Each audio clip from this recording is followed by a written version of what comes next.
Jordan Hope.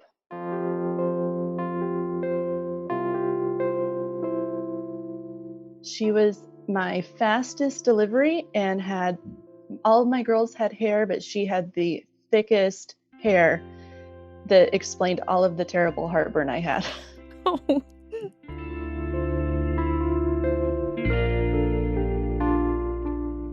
Welcome to Still a Part of Us, a podcast where moms and dads share the story of their child who was stillborn or who died in infancy. I'm Winter Red, and on this episode, Jen is telling the story of her daughter Jordan, who was born full term and died after 1 day due to a cardiac defect that was missed on ultrasounds. As a word of caution to our listeners, this story contains emotional triggers of stillbirth and infant loss. Please keep yourself emotionally and mentally healthy and seek help if needed.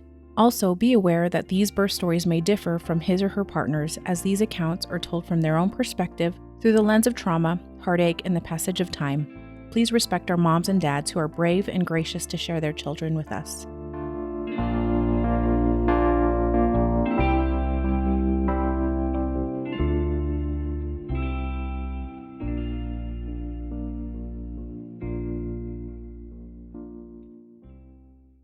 Jen, thank you so much for coming on today and telling the story about your daughter. Can you tell us a little bit about yourself? Who's in your family right now? Where you guys are in the general area of where you're living, so we know where you're from. Sure. I am in Arizona, Mesa. I have been here 2 years now. I grew up in this area, but I lived in Taiwan for a while, and that's where I met my husband. And we were married there, and we had 2 daughters there. And then after we moved here is when I found out I was pregnant with my third daughter. That's awesome. How long were you in Taiwan?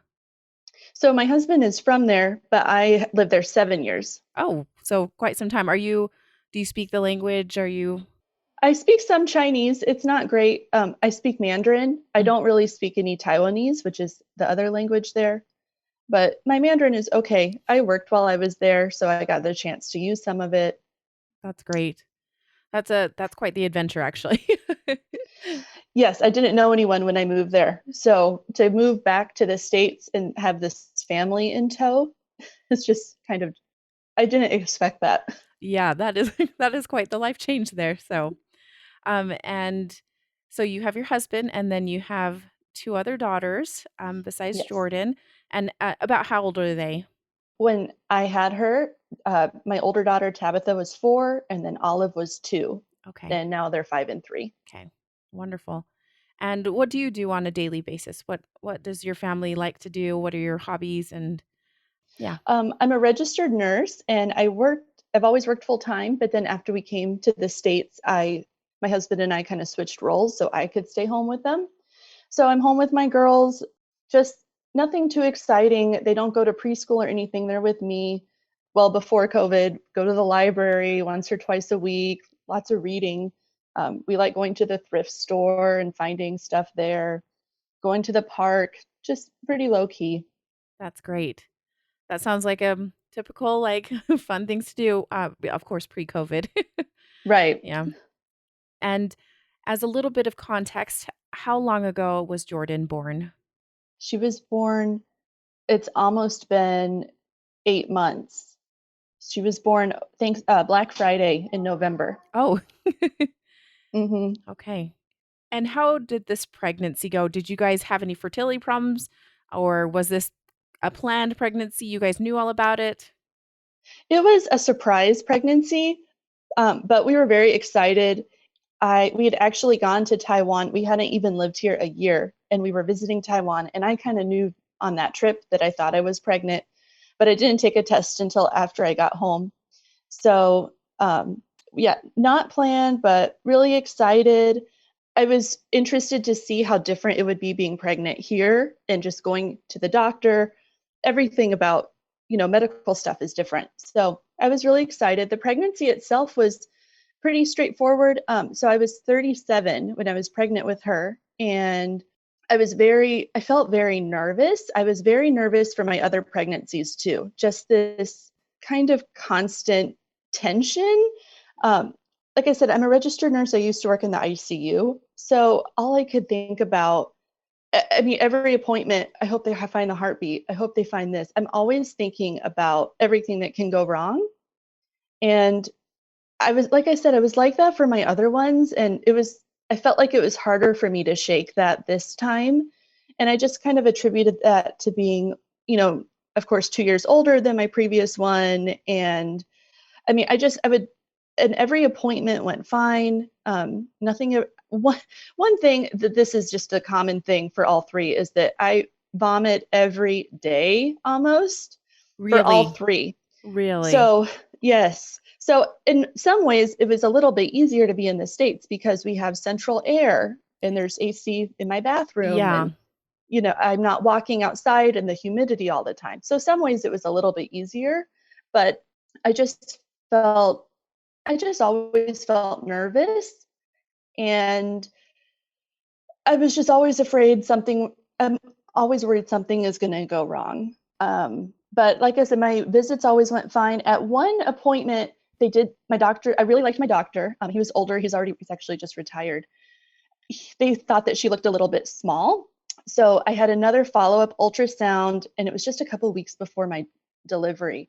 And she was 15th percentile, which was okay, like small, but nothing that needed any further intervention.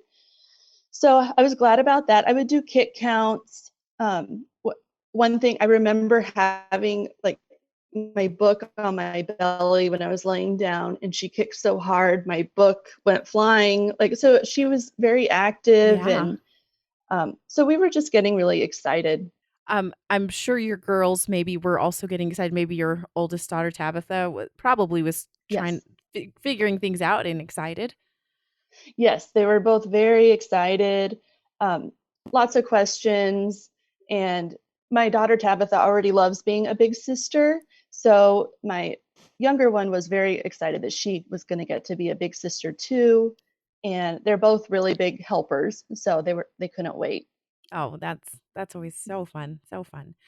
Okay, so pregnancy, I mean, it sounds like your pregnancies are generally a little on the rougher side, but pretty par for the course though, for Right. compared to the other two. Hmm. And so tell me a little bit then, did you get any sort of genetic counseling, I mean, genetic testing or anything like that? Was that as part of the pregnancy? Did you decide to do that? No, that was offered to me in the beginning, and I said no. I had not done that for my other pregnancies. I'm kind of, as my OB in Taiwan said, most people want everything, and you just say, "Don't touch me." I'm more of a hands off. Okay. I So I didn't have any testing done, and one thing that was very different about my pregnancy, or about here in the States, was in Taiwan, every visit you get an ultrasound. Oh, Here it was just a couple times. And I did not have the anatomy scan. I don't think that my doctor had offered it, but I didn't have that done for my other girls because they did ultrasounds every single time. They took forever. So I didn't do the anatomy scan, like the really in-depth 20-week one. yeah. Okay. Oh, I didn't realize I thought they usually just do that automatically. So, okay. Right. My doctor, he did all the ultrasounds just in office himself, and he was the only one that in his practice. So it was, I think, kind of an older machine. So yeah, I was never referred anywhere for any kind of extra ultrasound. Okay. Gotcha. Tell me what happened. Tell me about the delivery. Yeah. So I was due in December. So I decided I really wanted to have my baby over Thanksgiving because then my husband would have 4 days off. Yeah. And I even told my friends, I'm having her over Thanksgiving. And it was going to be the same. I was 37 plus 4, the same as my first daughter. So plenty of time. And I was just determined. So I said, let's go hiking because it was nice. So we did. We went for a hike, and it wasn't anything too strenuous, but it was a couple of miles. And I felt great when we were hiking. I mean, I had so much energy. I felt just, oh, this is the last time it's going to be the four of us hiking. It was really fun. But when we got home, I felt, wow, okay, I'm tired. Oh, I okay. didn't feel tired earlier, but now I feel tired. So we put the girls to bed, and around 11 something, 11-ish, thought I feel a little bit weird.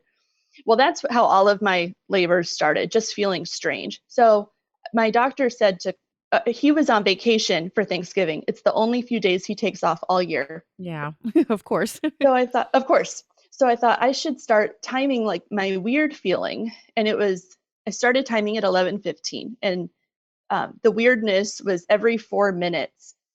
And I had two like that. And then I was like, oh, I'm having a contraction. And then it was every two. And okay, I think I need to go to the hospital. My first labor from start to finish was 6 hours, and my second labor was only 3. So I know. Oh, my mouth is open. Just like oh my goodness. Right. So I'm thinking, okay, I think I need to do something here. So I woke my husband up and I said, he told me to come in if it was every 5, but I'm every 2.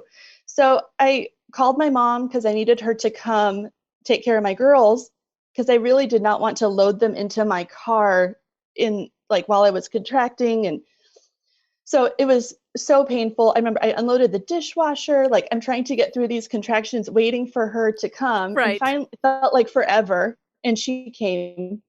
So my husband and I drove to the hospital. It was raining. It started raining in Arizona, of all things.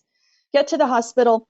Um, the registration lady's like, oh, is it raining? I'm like, yes, I can't talk. I said, I'm sorry, I feel like I'm going to have this baby right now. And it's 1:00. So it's been under 2 hours. And she yells back at the nurses, she thinks she's going to deliver. So I like agonizingly, and of course, as soon as I stand up, I don't feel anything anymore. And they're like, really? You said, and I'm like, I'm sorry, I really thought. So they put me in the room, hook me up, heart rates, everything's okay. I'm in so much pain. And the nurse checks me and she says, you're a 6. Are you kidding me? That's it? A 6? Like that's not good. I thought I was done.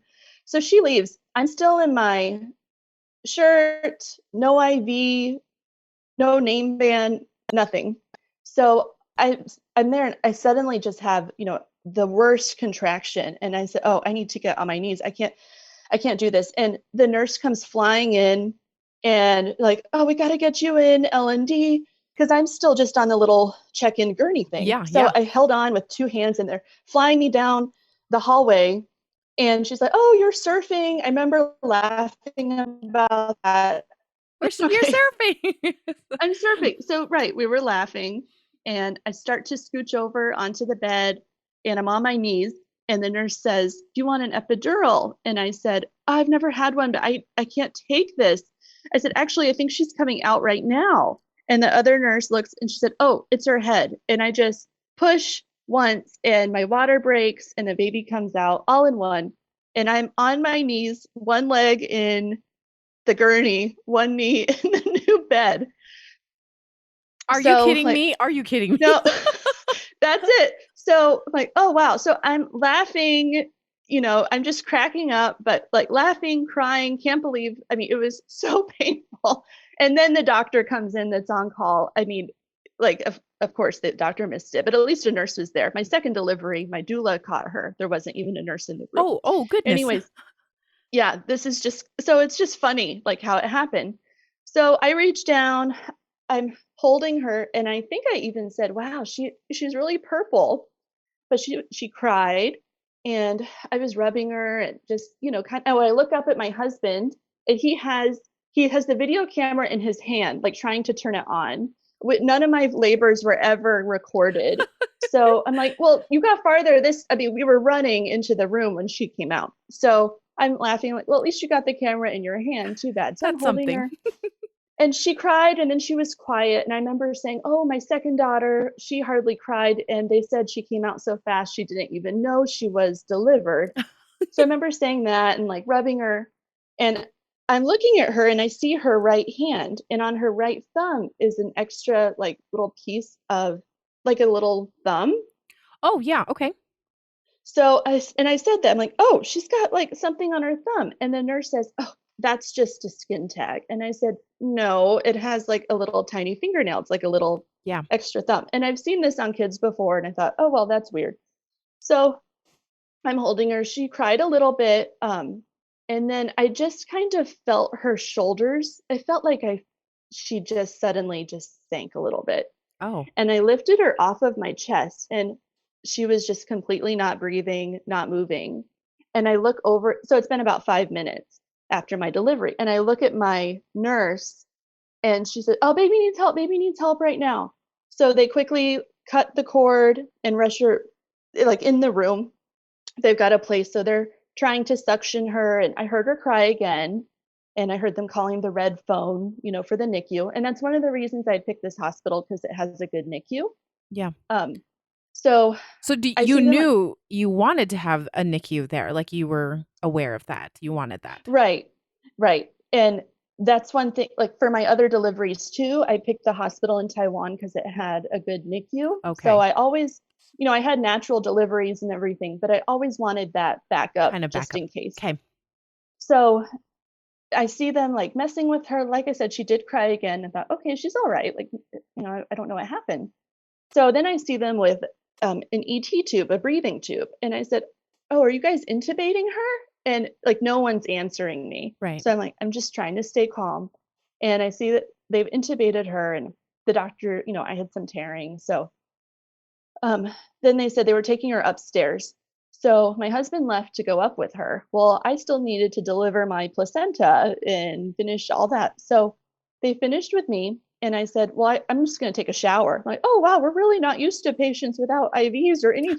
you know? So I took a quick shower just to get cleaned up. I go up to the NICU, and everyone's running around.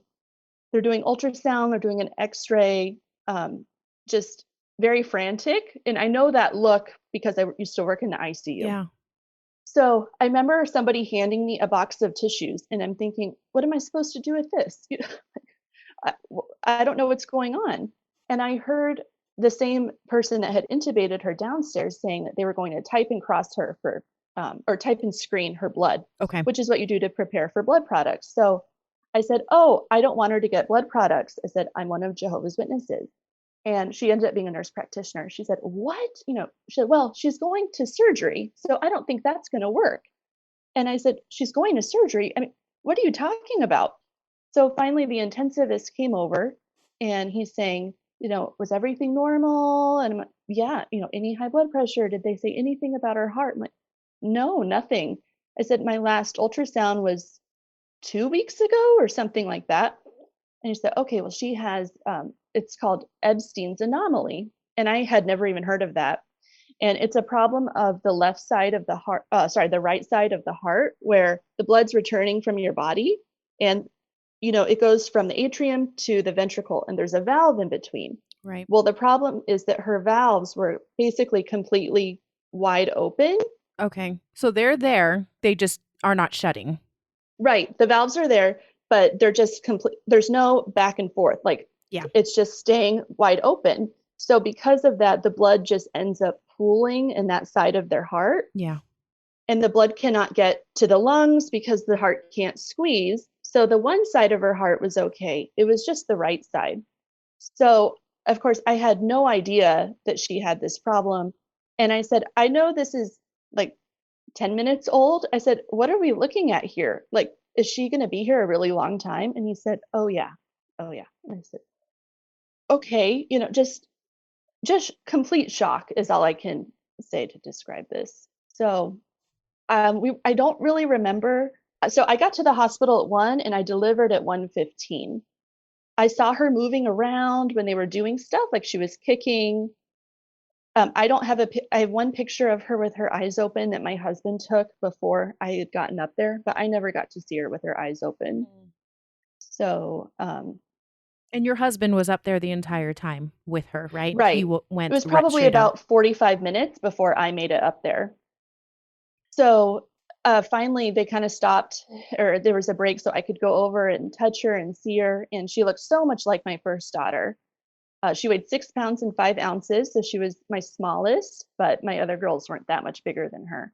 Um, so just in shock, um, I think my husband took my picture, and yeah, you don't even know. I just couldn't believe it was happening. Yeah.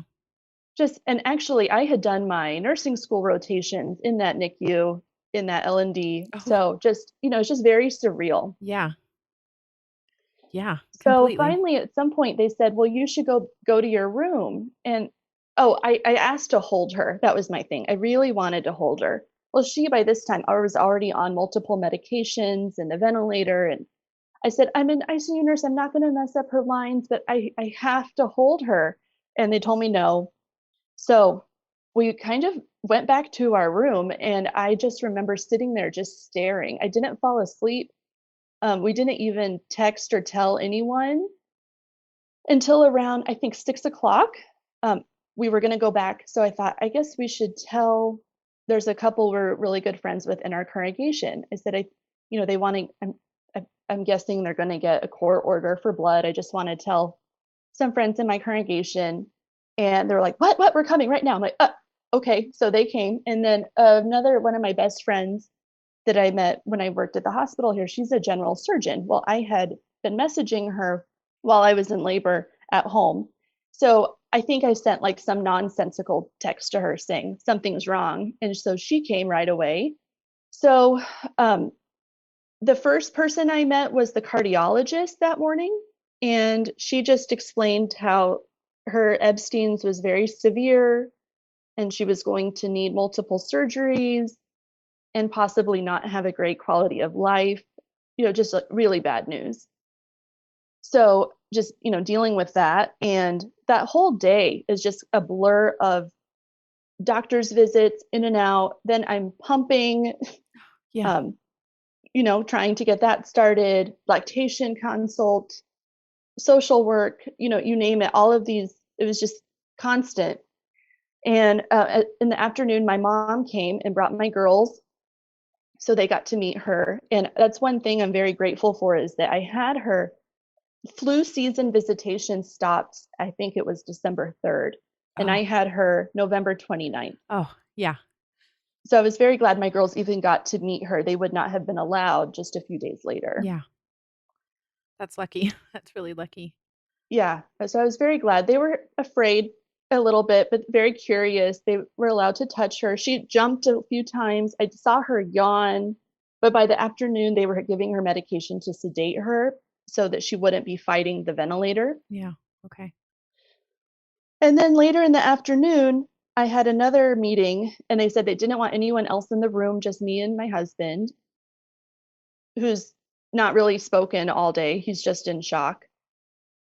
And this meeting was with the cardiothoracic surgeon, who I had not met yet, plus cardiology, plus the intensivist, and a nurse, one or two nurses. So that's where they told me that they wanted to give her, they were going to give her blood products. So they were going to be getting a court order. So I, you know, a as a witness, I know that that's just kind of expected when it comes to kids. So I wanted to speak up for her but I also knew that it's just the way it is here. They Yeah. will get the order. Yeah.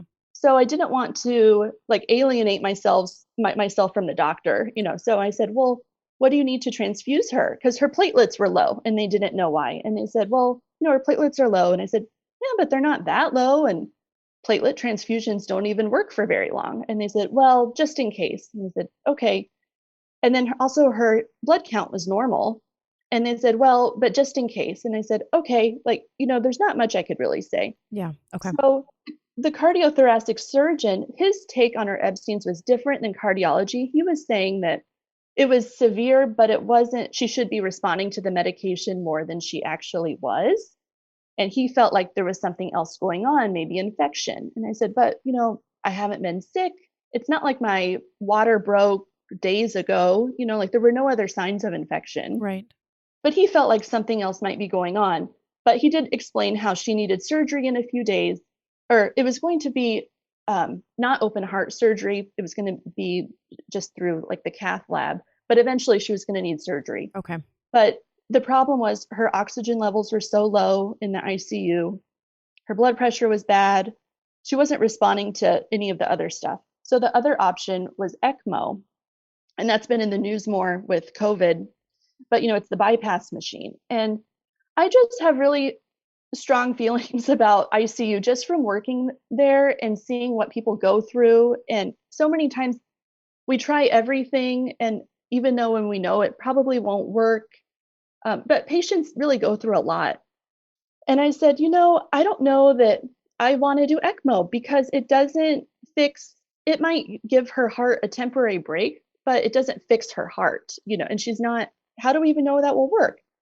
So they agreed, not sure. So we had this long meeting. And something else that really helped me was, like I said, my friend Ravia, the general surgeon, her dad's a cardiologist.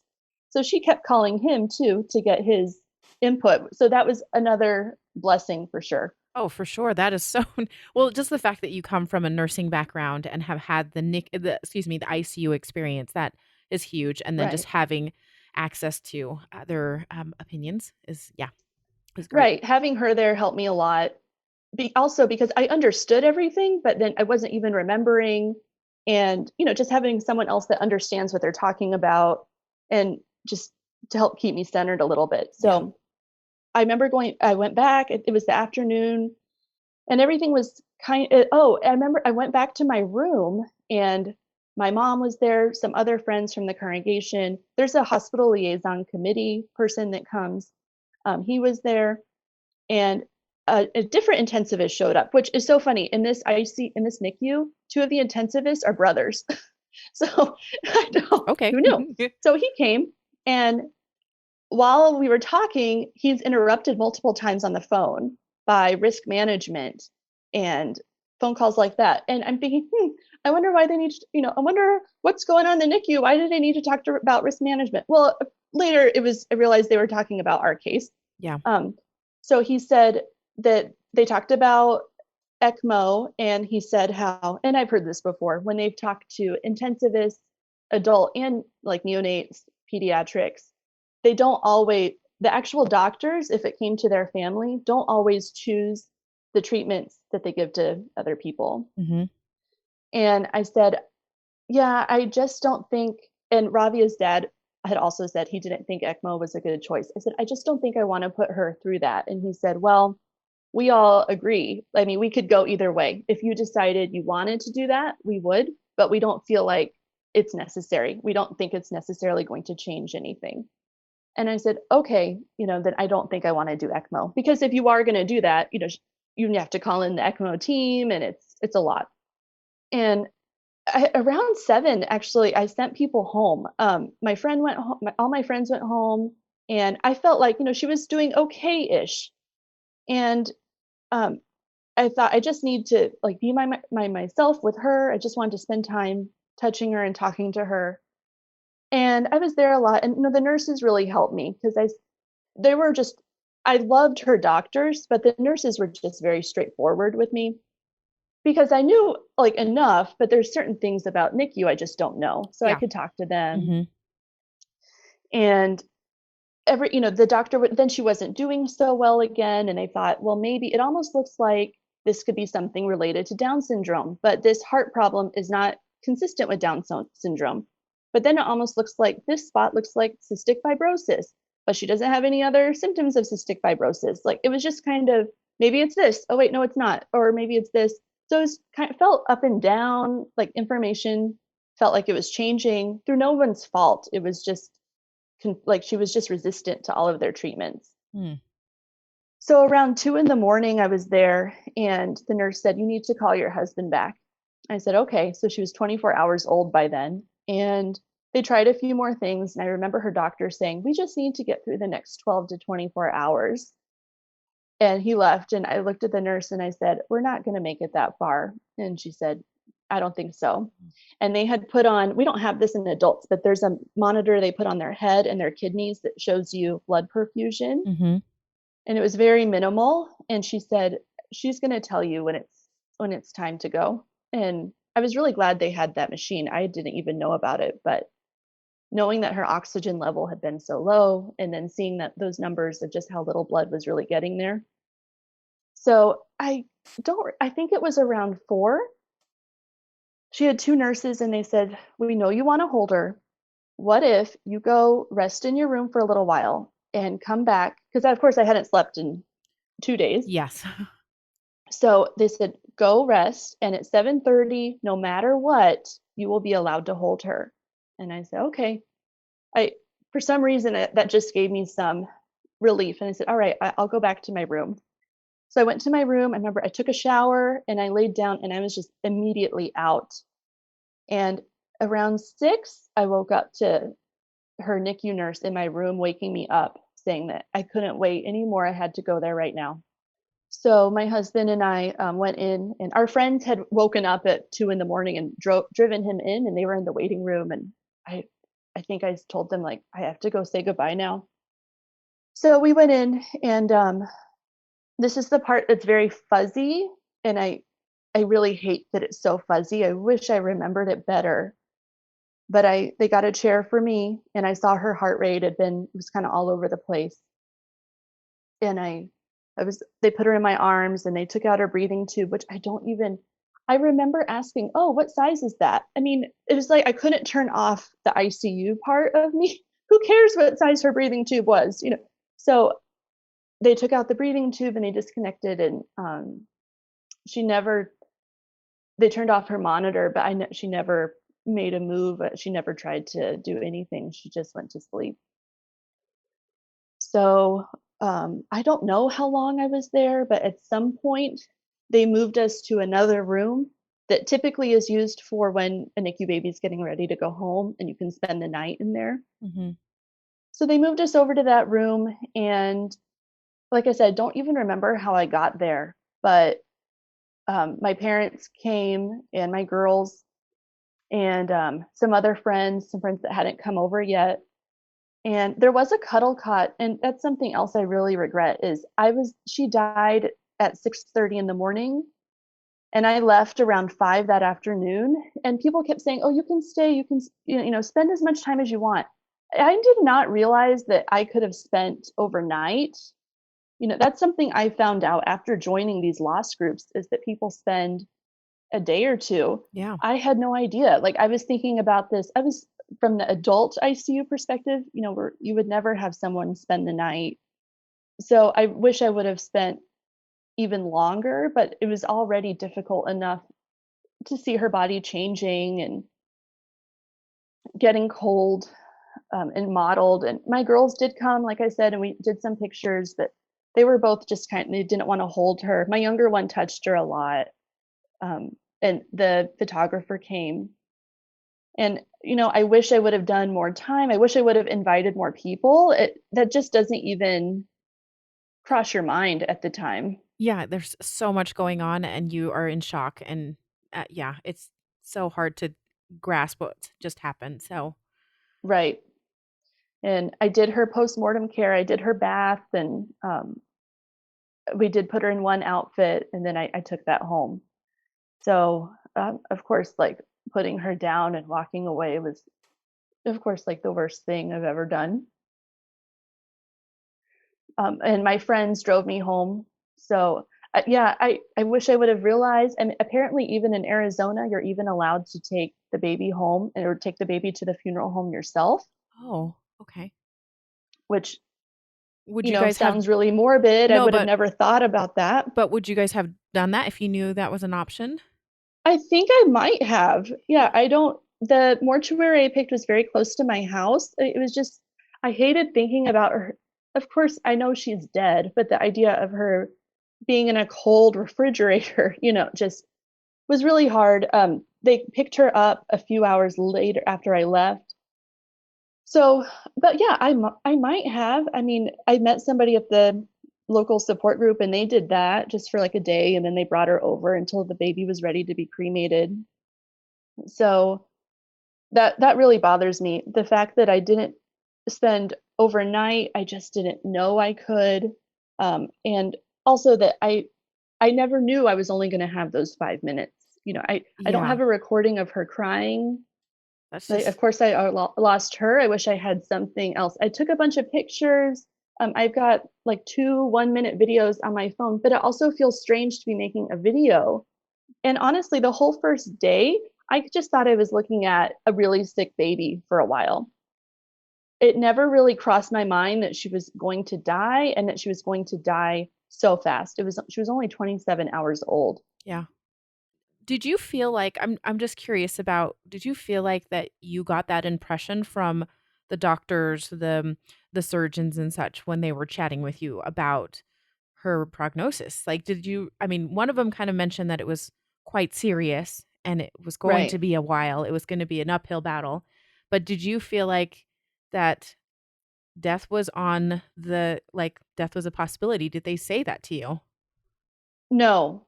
And I still see my friend Rabia all the time. And one of the times we went out to eat not long after Jordan died, I said, I don't remember them saying that. And she said, yeah, no one ever did. Hmm. That's So yeah. Ah, yeah, I mean, that's why I felt like the nurses really helped me. And I knew what I was seeing, but it was still hard to make sense of it. And vital signs in babies are really different than vital signs in adults. And yeah. so when her oxygen was low, I'm like, well, babies can tolerate that for a long time. I knew that. But yeah, no one ever said that. I felt like when I saw the numbers of her head and her kidneys that I mean, I knew in talking to the nurses, but that was when she was about 24 hours old. Like I Mhm. said, that whole first day, I didn't really think about that. I was thinking do not want, I mean, this is terrible. How am I going to take care of two kids and be coming back and forth from the NICU or heart babies, or they can get so ill and surgeries. I mean, just that's where my mind was the whole time. Like, how am I going to manage this? I, yeah, just complete shock. But yeah, no one ever really did come right out and say it. Yeah. I do wanna change towards one question really quickly. How did you guys choose Jordan Hope? Because Well, we I think like it's a the name beautiful name. Jordan. Oh, thank you. I Jordan was just on our list. My husband is a big basketball fan. Oh, And he really? likes the name, I love and it. I liked it too. We didn't pick it until after she was born. I Okay. said, "Well, we've been talking about Jordan. You just want to go for Jordan?" He said, "Yes." And then her middle name, I had a list of middle names, and that was the first one I saw after I delivered when I looked at my list, and I thought, Hope, okay, yeah. And it's also one of my favorite scriptures is it's Jeremiah 29:11, where it talks about giving people a hope. So I thought, okay, I really like Hope. And her Chinese name is Jiayin. So that's I'm not a traditional person, but one of the traditional things I did from my husband's culture is when siblings that are all female or male always have the same first character. Yeah. So my other girls are Jiaxian, Jiaming, and then she was Jiayin, which is good news. So we had that picked. That was Oh, picked first. That was picked a long time ago. that's beautiful.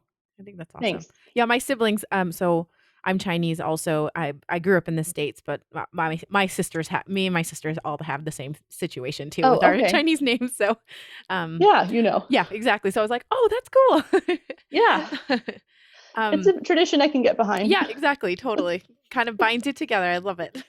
Hmm. So I think that's such a beautiful name. Both Jordan Hope and Jane. So I'm curious then, you are Jehovah's Witness and Right. you obviously you're very aware of it sounds like there's legal things, especially with children and blood transfusions. Was that a major sticking point? Did a lot of people it sounded like you were trying to not necessarily play nice, but really be able to communicate with your doctors and not get alienated from them because of that. Right.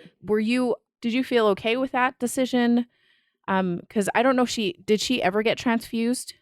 No, Okay. She hadn't.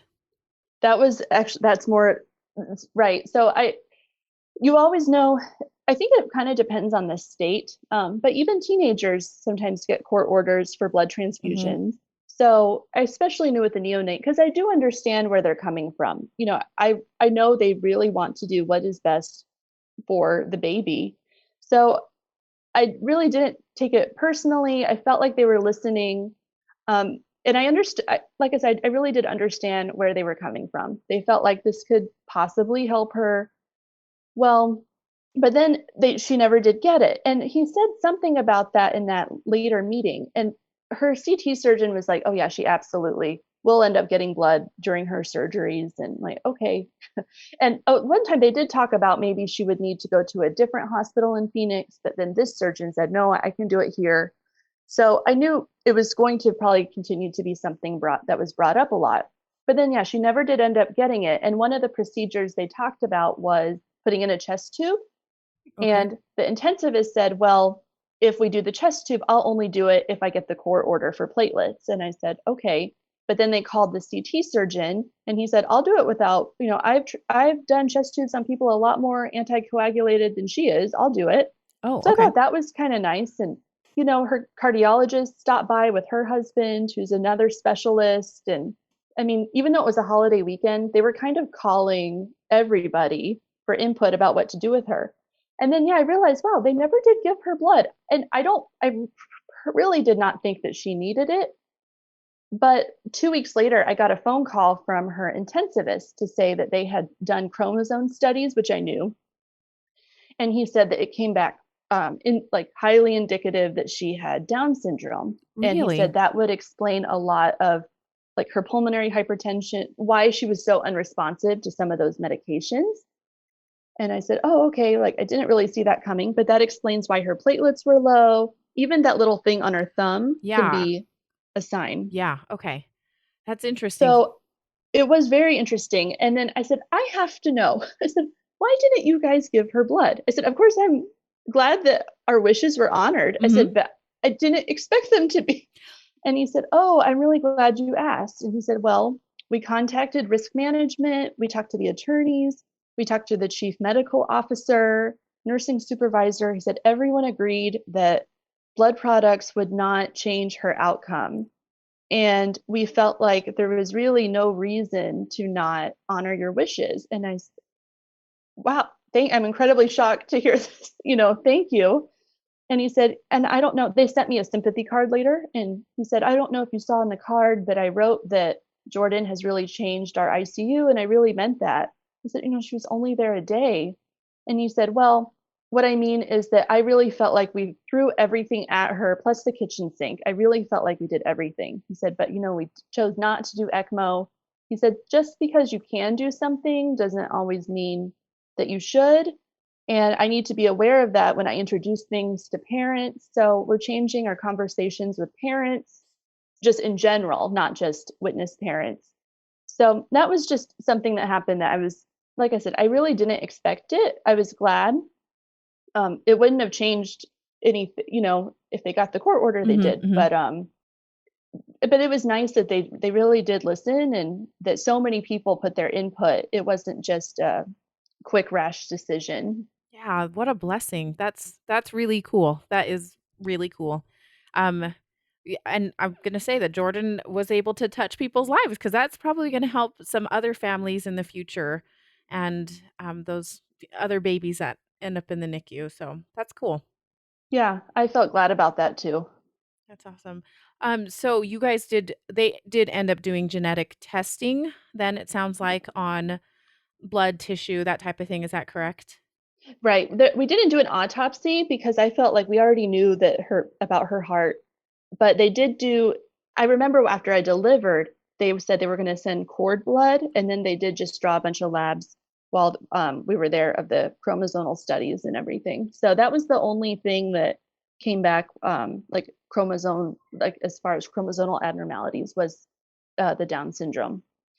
So I know when I was pregnant, I was so worried about her having Down syndrome because of my age. And then Mhm.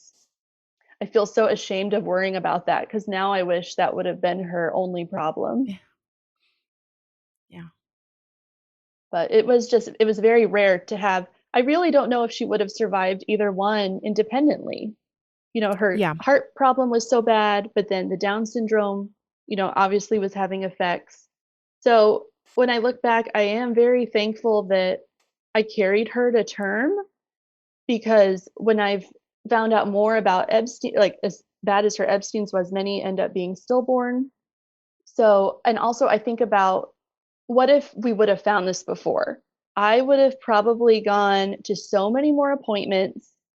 I mean, my stress level, I'm sure, would have just been Yeah. off the charts. Of course. I might have been induced. I never would have been able to go hiking that day and had a 2-hour delivery. Yeah. Like I would have probably been, they might have done a C-section or there would have been so much more involved. And maybe I would have even gotten my hopes up, like, oh, it's not that bad. So of course I struggle with, in some ways I wish I would have known. There's things I would have done differently, but it was also a blessing that I didn't know.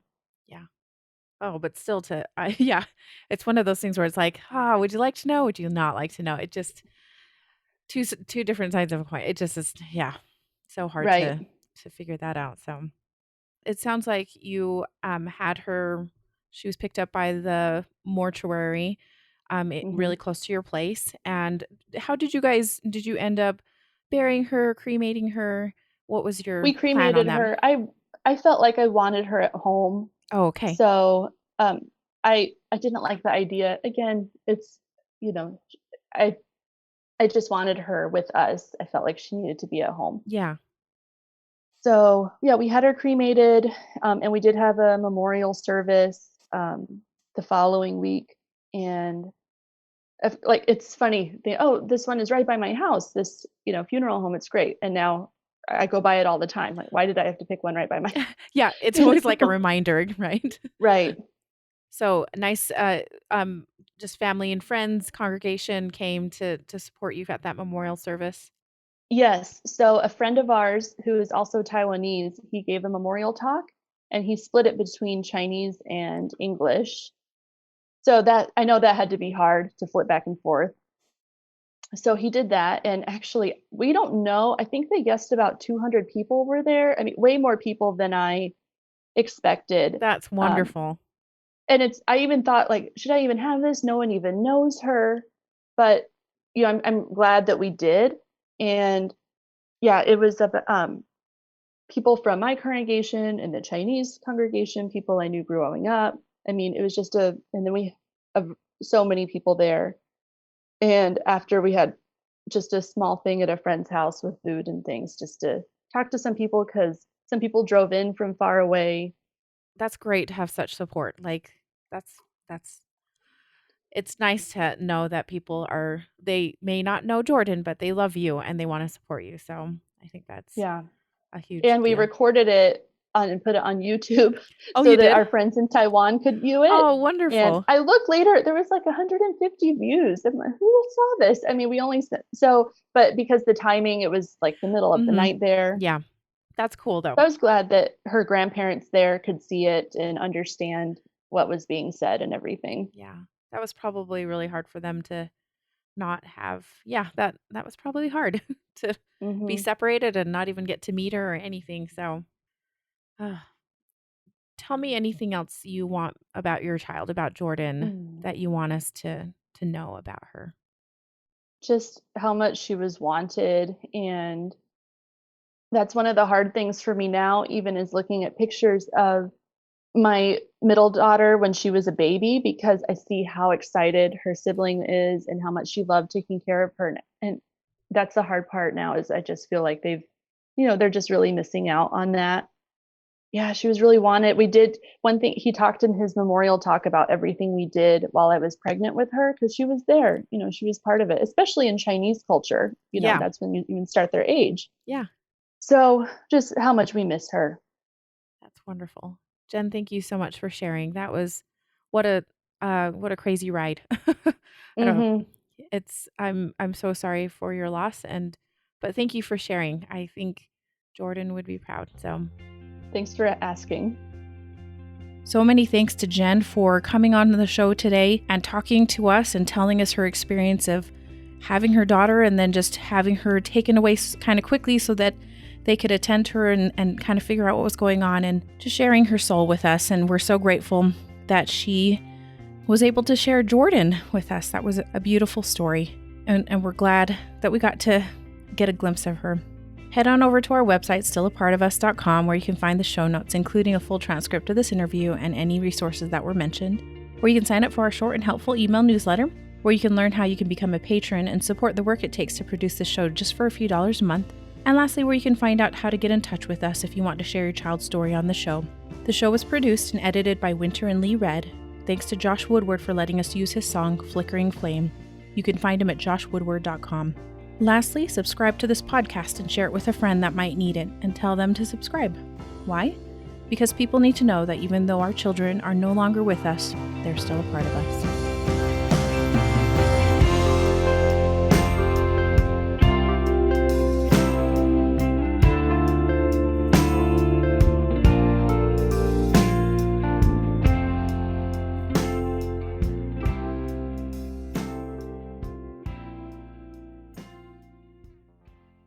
Sometimes when you're in a dark place, you think you've been buried, but you've actually been planted.